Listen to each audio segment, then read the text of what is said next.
So in this video, we're going to hop into what we're actually seeing boots on the ground in the market. If you guys saw the last video, I shared 4 stories with actual clients that we are helping right now or have currently or recently helped, and just kind of let you guys know so what's actually happening. We're going to share some numbers and stuff, but mostly it's like we're working out there every day. We just want to let you guys know exactly what we're seeing so you're up to date, or you're like super up to date on what's going on. Today we have the sage of San Diego, Mr. Loren Sanders, long time in the Yeah. business. So usually you guys just hear me on this channel, but we got Loren today with the Beach Life group, with our crew here, and just going to share a few things that he's actually seeing out there. Let's jump right into it. Loren, we're going to start off with buyers. What are we seeing right now with buyers? And then the follow-up to that question is, what advice are you giving your buyers out there? It's a lot more nuanced now. There's a lot of cross currents, is I guess the best way I would say in today's market. And so sometimes it just depends on the price range. So for buyers in general, I would start off depending on what price bracket you're in an area. Like for instance, if you look at a place like Rancho Santa Fe or Del Mar or even Encinitas, inventory is up. Month supply of inventories up more than the average in the county. So there's more inventory available. But if you go to a place like San Leo Hills, or in particular now, one of the places that's really on fire is around Shadow Ridge. When I look at some of the reports on what's there, a lower level of price reductions, list to sale price is higher, and things are selling quicker. So it really depends on where you're looking. But I would say this is a great, interest rates are what they are. They are going to be what they are. We're a little over 7.5% right now, which can be an advantage if you are solid financially and you're out there ready to look, because there's going to be more inventory in two ways. I'll say this kind of in two ways, in my opinion. I think we're going to start seeing more sellers decide that have kind of been waiting. Not the ones that are relying on interest rates, but the ones that have been in properties a long time that have ridden this wave, and at some point they're going to see it's leveling off. And so we're going to see some inventory, some pent up seller demand, probably late in the year, first part of next year. But it's going to feel also like there's more inventory because the velocity of the market slowed down. There's less, interest rates doing what they're doing. It just takes a certain number of people out of the market. And so things will sit longer, month supply will go up. There won't be tons of new listings, but the inventory levels are going to rise. The month supply, which is the best way to kind of gauge it, so because it kind of floats around with how fast the market is. Be ready, I guess, is what I would say. Be opportunistic over these next 3, 4, 5 months. You're going to find the house you want that you probably couldn't find the past couple of years. Yeah. And then compared to, so like last year, 2022, when interest rates did go up, prices did kind of not significantly drop until we started going later in the year, but there was definitely a drop. And during that time, prices were coming down a little bit, less competition out there. Like you said, opportunity. You're going to be able to negotiate more for sure now. You're going to get repairs and get, depending on who you're working with, that is the key. What all of this is, having somebody that understands the current marketplace. But yeah. And we touched on it a little bit. So going on to sellers, what are you seeing with the sellers you're working with? And what advice are you giving them in this current market? Because I know there's a few things, especially pricing and whatnot, that's like super important right now. Price and condition are key.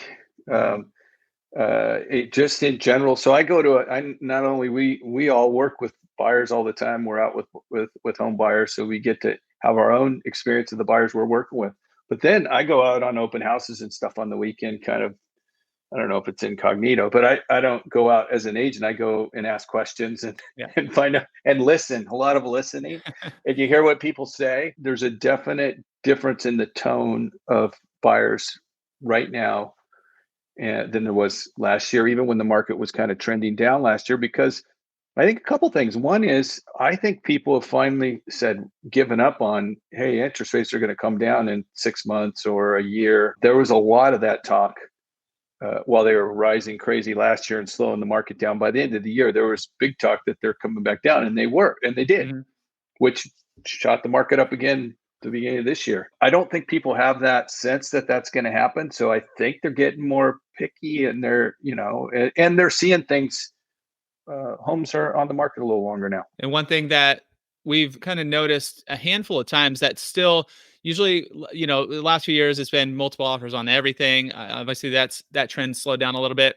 But one trend we have seen in a few houses that are still getting multiple offers, which just happened with some clients that we were working with on the buy side. We ended up getting them the property, but the listing agent, his strategy was to price it low. So price it well below where the comps were, drive all that competition. It ended up, as we're running comps for clients and letting them, guiding them through the process and letting them know kind of where we think it's going to end up. It ended up right exactly, where we were thinking as well. But initially, it was priced well below the market value. So they did drive demand. There was 12 offers on it, and it did get to where it needed to be, but it also helped it sell quicker. The seller got a few more concessions, like as is, and a few other things as well.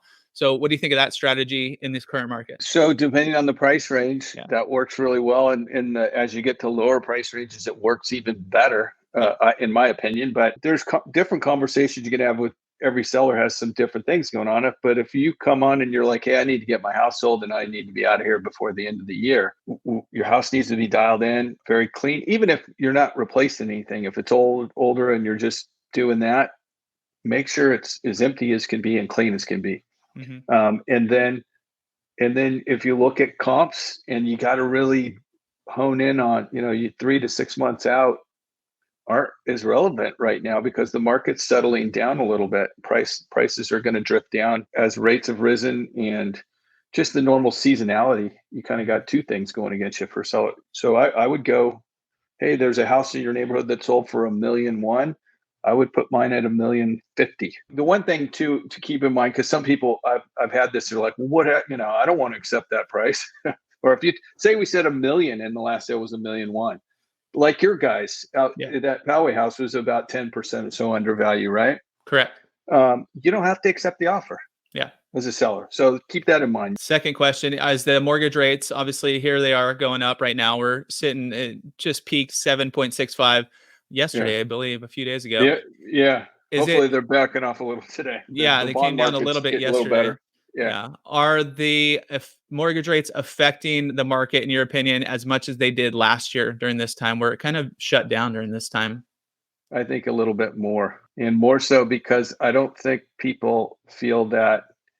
Like I said, I think it's a psychology game. And also all of these things they've been doing to try to tweak the economy, to slow the economy, all of that stuff is starting to really take effect now. There's a big lag time in a lot of what they were doing. The different economists I read, there's a number of them that say we're coming into a significant slowdown, and people probably are experiencing some of that at work where you might see some layoffs or some things going on that make you a little more hesitant. So the psychology's different this year than it was last year. And the third question, are we in a buyer's market or a seller's market? Like, who's at an advantage right now? Yes. It really depends on where you're looking and where you're at. We try to characterize the market in certain ways, and we look at month supply to figure out whether it's a buyer's or seller's market. But this because we know this because we work with a lot of buyers and sellers. But if my house is a $2 million house and I put it at $1.75 million, it's going to be a seller's market for me, right? Because I'm going to have a lot of choices. So part of it is the price bracket you're in. One of the data sources we use is Altos Research, and there's a number of places flipping to even or hedging on the buyer side. The majority of them are still on the seller side in the zip codes that we serve. It's really such an individual thing, though, for the property and for what's going on. It feels more like a buyer's market now just because of, hey, I'm going to be able to get an inspection done and leave the appraisal contingency in, and so maybe maybe we're normalizing, or we will normalize some. It's going to take some more time though, because we're out of whack. The only reason we talk about this a lot, to buy or sell, is to start with your personal reasons, and if it makes sense to buy or sell because of you're trying to time the market on either end, selling, timing to get out, or timing it to get in. I mean, if you have good timing in that manner, it's blind luck. Or the best advice I give now is have a conversation with somebody about what your situation is, what you're trying to do, an honest one. Be honest with them. If you need to sell by a certain time, be honest. Set yourself up to win. Yeah, so it comes down to exactly what Loren said. It really depends on your situation because it's different in every little neighborhood and every part of the city and different price points and all that kind of stuff. So if you guys are thinking about buying or selling and you need somebody to help you guide you through that process, we're the Beach Life Group right here in San Diego. So hit us up. All that information is right down below, and you can book your discovery call and start that chat. Yeah.